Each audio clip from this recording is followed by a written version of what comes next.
시청자 여러분 안녕하십니까? 또 긴급 이슈 점검으로 돌아왔습니다. 이슈 점검만 하는 채널인가요?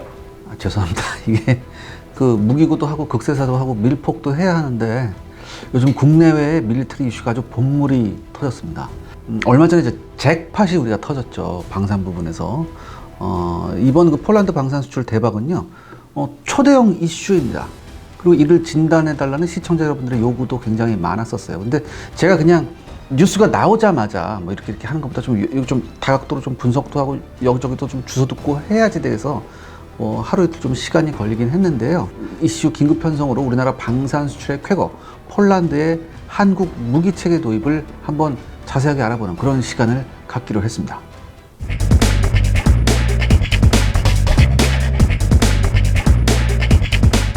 네, 지난 7월 27일이었죠. 폴란드 정부가 한국과 무기 체계 도입 기본 계약을 체결했다는 소식이 보도가 됐습니다.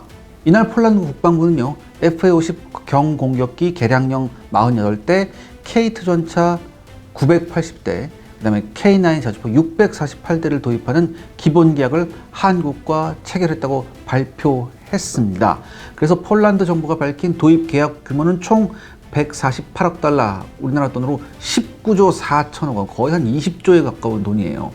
다만 여러분, 이 K2 전차와 K9 자주포 도입 물량의 상당 부분이 현지 생산으로 합의가 됐습니다. 그래서 실제 수출 규모는 세부 계약 조건에 따라 크게 달라질 것으로 예상이 됩니다. 앞서 이날 폴란드 국방부는요, FA-50의 경우 내년 중반까지 12대를 포함해서 총 48대를 인도받는다고 공개를 했고요. K2 전차는 1단계로 180대를 도입하고 2단계로 800대 이상을 현지화한 모델 K2PL로 확보한다. 그리고 2단계는 현지 생산이다. 이렇게 설명을 했습니다. K9 자주포도 마찬가지죠. 1단계로 48문을 수입하고 우리나라에서 이 중 일부는 우크라이나 지원으로 인한 공백을 메우기 위해 연내에 인도한다. 이렇게 했습니다. 이어 2024년에는 600대 넘는 K9 공급이 시작이 되는데 2026년부터 K2 전차와 마찬가지로 폴란드 현지 생산을 추진하기로 했습니다. 근데 이게 현지 생산분이 좀 양이 압도적으로 많은 것 같은데요. 근데 그렇게 생각하면 안 돼요. 사실 뭐 현지 생산분이 많다고 하더라도 우리가 라이센스 비용을 또 받거든요. 그리고요, 사실 이 1단계 인도 물량만 하더라도 지금 국제 무기 시장에서 전례 없는 대규모 계약입니다. FA-50 48대는요, 우리나라 기준으로 2개 대대 플러스 알파 정도 되는 그런 양이에요. 즉 완편 전투 비행대 2개 대대와 예비 및 훈련 기체의 성격입니다. 굉장한 숫자예요. 그리고 K2 전차 180대는요, 1개 전차사단 혹은 2개 전차여단 규모입니다. 그리고 만약 이게 기계화 부대라면요, 서너 개의 기계화 여단을 구성할 수 있는 규모입니다. 그리고 K9 자주포 48문은요, 2개 완편 포병대대입니다. 그러니까 2개 완편 포병대대 플러스 알파 정도 돼요. 보통 1개 포병대대는 18문으로 구성이 돼요. 그런데 원래 냉전 시절 바르샤바 조약국들의 포병대대 체계는요, 1개 대대 24문이에요. 그렇다면 이 48대라는 건 완편 2개 대대가 딱 떨어지는 숫자죠. 아무튼 이 정도면요, 엄청난 전력 강화입니다. 러시아를 제외하고 폴란드 주변국, 뭐 체코나 슬로바키아, 벨라루스, 우크라이나 이런 나라들을 감안했을 때 굉장히 먹어주는 수준이죠. 근데 폴란드는 약간 러시아권. 예. 그러니까 예전 동구권이었으니까. 예. 그쪽 무기를 많이 쓸 것 같은데 어떻게 우리나라가 선택이 됐을까요? 네, 이게 오늘의 핵심 포인트입니다. 사실요, 지난 5월 29일에 마리우시 부아슈차크 폴란드 국방부 장관이 이미 한번 방한을 했어요. 방한을 해가지고 다양한 한국형 무기체계 도입에 대해서 논의를 했었어요. 이 보아슈차크 국방장관이 여기서 유심히 살펴보고 관심을 가졌던 무기체계가 뭐였냐면 FA-50 전투기, K2 전차, K808 차륜 장갑차, K9 자주포, 그리고 K4 고속 유탄 기관총이었습니다. 그러니까 이거의 도입 검토를 적극적으로 했대요.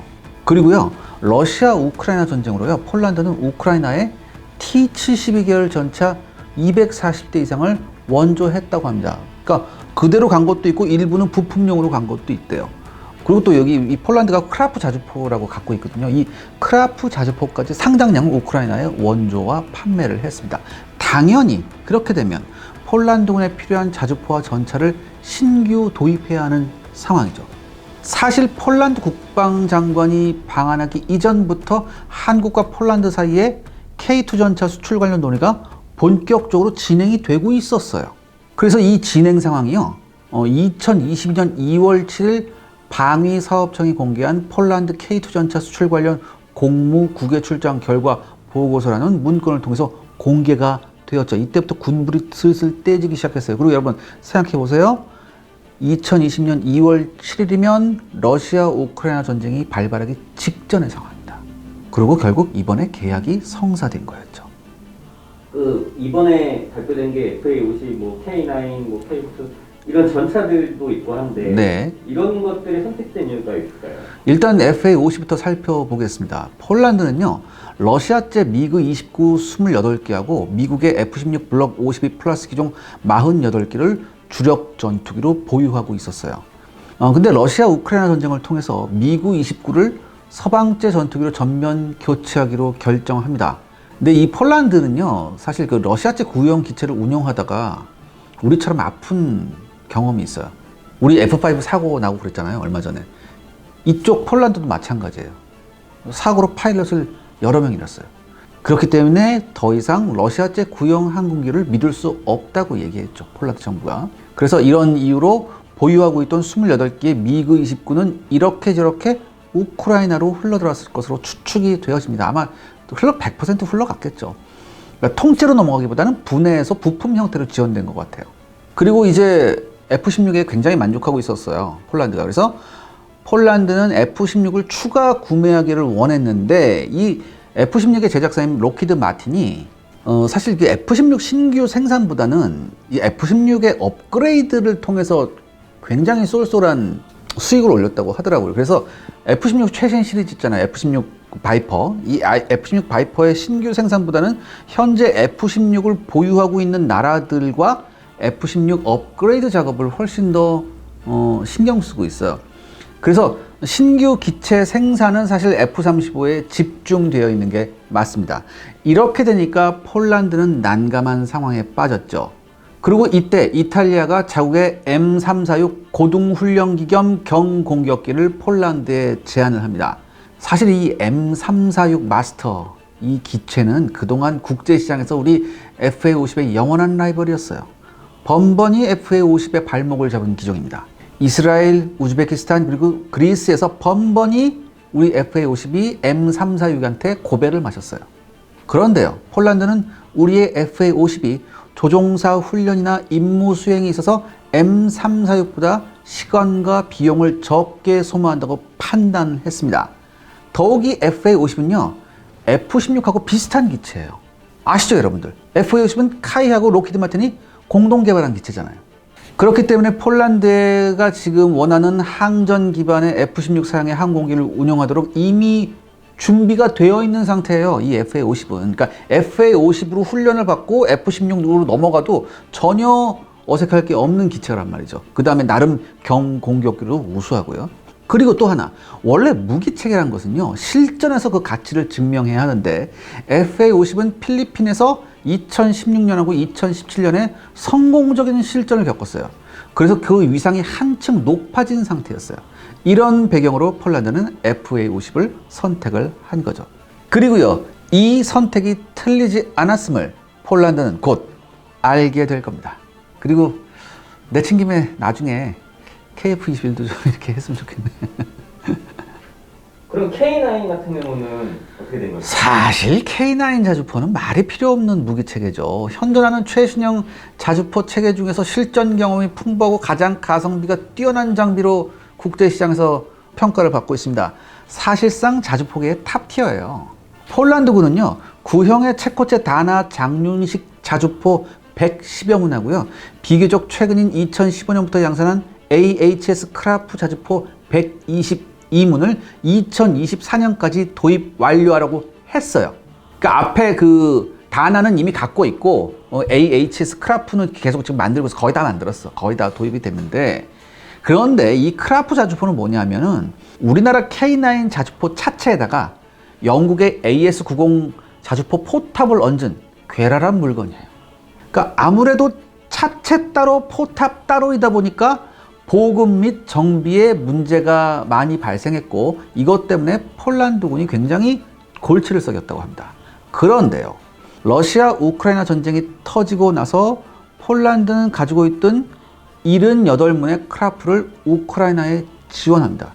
그리고요, 우크라이나에 넘어간 이 크라프는요, 나름 괜찮은 활약을 했대요. 그렇다면요, 폴란드는 이 크라프를 계속 생산해야 해요. 그런데 아까 말씀드렸듯이 차체와 포탑의 제조사가 다르니까 여러 가지 문제점이 있었단 말이야. 그리고 설상가상으로 포탑, 이 AS90이 영국에서 단종됐어요, 이게. 그러니까 더 이상 미래 전장에서 크라프를 계속 사용하는 것이 수지에 맞지 않다고 폴란드가 판단한 겁니다. 그리고 우크라이나가 독일제 PZH-2000 자주포를 도입하라는 것을 보고서 폴란드도 최신형 자주포를 도입하기로 결심한 거죠. 그럼 왜 폴란드는 독일제를 선택 안 하고 우리 네. 걸 선택했을까요? 일단 가격이 넘사벽이에요. 이거 지금 우크라이나는 지금 렌드리스법 등등등등 뭐 이런 것 때문에 일단은 뭐 지원을 받고 나중에 갚기로 하니까 급해 맞으니까 이렇게 한 거거든. 그런 건데 사실 이 PZH 한 대 가격이면요, K9 세대를 살 수 있어요. 더욱이 K9은 탄약 운반차가 포함된 가격이에요. 참고로 이 PZH-2000은 별도의 탄약 운반차가 없어요. 장탄수가 한 60발 정도 되는데, 또한 PZH-2000하고 K9의 기술 격차가 예전엔 조금 났었는데 이제는 굉장히 많이 줄어들었어요. 그러니까 이 두 자주포의 성능 차이가 가장 큰 부분이 바로 분당 발사 속도거든요. PZH-2000의 분당 발사 속도는 1분에 10발에서 12발이에요. 반면 K9의 분당 발사 속도는 6발이죠. 거의 2배가 차이가 나요. 이 차이의 원인은 바로 둔감성 장약 때문입니다. 이 자주포가 포탄을 지속적으로 발사해야 되잖아. 빵빵빵빵. 그럼 당연히 뭐예요? 열받지. 포신하고 이 약실에 열받을거든. 근데 이렇게 이게 오버히트가 되면은 자칫 쿡오프 현상이 발생해요. 발사를 안 해도 너무 뜨거워서 포탄이 자동으로 발사돼 버리는 거. 열받아가지고. 혹은 최악의 경우에는 약실 내에서 포탄이 폭발할 수 있습니다. 그런데요, 발화점이 높은 둔감성 장약을 쓰면 폭발의 걱정 없이 지속 사격이 가능해요. 그런데 이 둔감성 장약 분야에서 독일은 그동안 세계 최고의 기술력을 가지고 있었습니다. 그런데 최근 우리나라 한화에서 매우 우수한 둔감성 장약을 개발했습니다. 그래서 K9 최신 개량형인 K9A2부터 적용될 전망이에요. 이렇게 되면 우리나라도 분당 9발 정도를 발사할 수 있다고 하더라고요. 그럼 격차가 굉장히 줄어든 거죠. 그리고 사실 PZH-2000의 지속 사격 능력도 좀 과장이 되었다는 카다라가 업계에서는 파다합니다. 왜냐? 이 PZH-2000의 사격 영상을 이제 뭐 여러분 뭐 유튜브나 이런 데서 뭐 쉽게 찾아보실 수 있어요. 그런데 당시 테스트 당시에 위력이 약한 장약을 사용해서 이것이 가능했다는 그런 썰이 돌아요. 뭐 물론 진실은 저 너머에 있는데, 그 다음에 PZH-2000이 별다른 개량점 없이 현재까지 이어졌거든요. 그에 반해서 K9은 꾸준한 개량으로 성능이 업그레이드 되었음도 굉장히 중요한 요소였습니다. 아무튼 이상과 같은 점들을 고려해서 폴란드는 K9을 선택을 한 거죠. 그리고 향후 지속적인 업그레이드를 실시한다고 합니다. 특히 K9의 실전 경험이 엄청난 인상을 주었다는 후문이 있습니다. 우리가 보통 K9의 실전 경험을 얘기할 때 연평도 포격전이나 인도와 파키스탄 간의 포격전을 많이 얘기하는데, 실제 유럽의 많은 나라들한테 영감을 준 전투는요, K9의 티르키예판, 터키판 K9, 우리가 이제 기술 이전해 준 거, 이거 사실 뒤통수를 굉장히 크게 맞은 거긴 한데, 아무튼 K9의 튀르키예판 T155 프루트나가 대활약한 시리아 내전의 이들립 전투 덕분입니다. 이 전투에서요, 튀르키예의 프루트나는요, 시리아 정부군 기계화 부대한테 괴멸적 타격을 입혔어요. 그래서 이 전투의 인상이 매우 깊었기 때문에 이집트하고 호주가 K9의 도입을 결정을 한 겁니다. 자세한 실전 얘기는 나중에 기회가 되면 K9 특집에서 제가 한번 말씀을 올리겠습니다. 아무튼 무기 세일즈에 있어서 실전은 최고의 마케팅 요소입니다. 또 수출 품목 중에 K2가 있는데, 네. 이거 실전이 거의 없지 않나요? 네, K2는 실전이 없죠. 근데요, 여러분들, 폴란드는 올 초에 러시아 우크라이나 침공이 임박했음을 판단했습니다. 그래서 뭐 어떻게 됐냐? 현대 로템이 생산 중인 K2 전차 3차 생산 분량 있잖아요. 우리 육군 쓸 거. 이거 중에서 그 공공대를 긴급히 제공할 수 있는지를 문의했어요, 우리한테. 그래서 방위사업청 담당자가 폴란드의 요청을 듣고 나서 국내에서도 K2 전차 수출에 관련된 긴급 회담을 열었고, 그리고 방위사업청이 국방부를 설득을 했어요. 그리고 현대 로템도 한국군 물량을 최대한 빨리 생산한다는 약속을 함에 따라서 육군도 이걸 납득을 했대요. 그래서 방위사업청 관계자들이 2월 21일에서 25일 사이에 폴란드를 재방문했어요. 이 협상하러. 그리고 바로 이때 러시아 우크라이나 전쟁이 터진 거죠. 그러니까 폴란드가 마음이 급해집니다. 그래서 우리가 어떻게 했냐? 폴란드가 원하면 즉각 K2 전차 제공이 가능하다는 의사를 전달했어요. 근데 여기서 뜻밖의 미국이 등장하죠. 미국이 폴란드군의 요구를 모두 반영한 가장 발전된 형태의 M1A2 에이브람스 탱크 SEP V3 전차 250대를 신속하게 폴란드로 제공한다고 통보를 했어요, 폴란드한테. 이렇게 되니까 당장은 K2 흑표가 필요하지 않다고 폴란드가 우리한테 회답을 했죠. 근데 이게 끝이 아니에요. 그 대신에 폴란드는요, 자국의 차기 전차 개발 사업에 한국이 참여해 주기를 공식적으로 요청했어요. 그리고 이런 말도 우리나라한테 합니다. 만약에 M1A2 SEP V3 도입 사업이 문제가 발생하면 한국이 즉각 K2 전차를 제공해 달라. 그리고 또 하나 여기서 그 폴란드가 우리한테 확인한 게 있어요. 폴란드 차기 전차 사업에 한국 정부가 수출 금융 지원을 제공할 수 있는지 이것도 확인했어요. 수출 금융 이게 굉장히 중요한데, 우리가 이집트한테 그 K9 팔 때도 그랬었잖아요. 그러니까 이게 대부분의 개발도상국이 무기를 수입하는 이게 방법이에요. 이건 굉장히 흔한 방법이거든요. 그러니까 이런 방법까지 알아봐 달라고 한 거는, 이거는 도입할 의사가 분명했던 거거든요. 그래서 우리가 뭐라고 대답을 했냐? 폴란드와 전차 공동 개발 및 현지 생산을 통해서 유럽 지역을 포함한 제3국 공동 수출도 가능하다고 얘기를 해줬어요.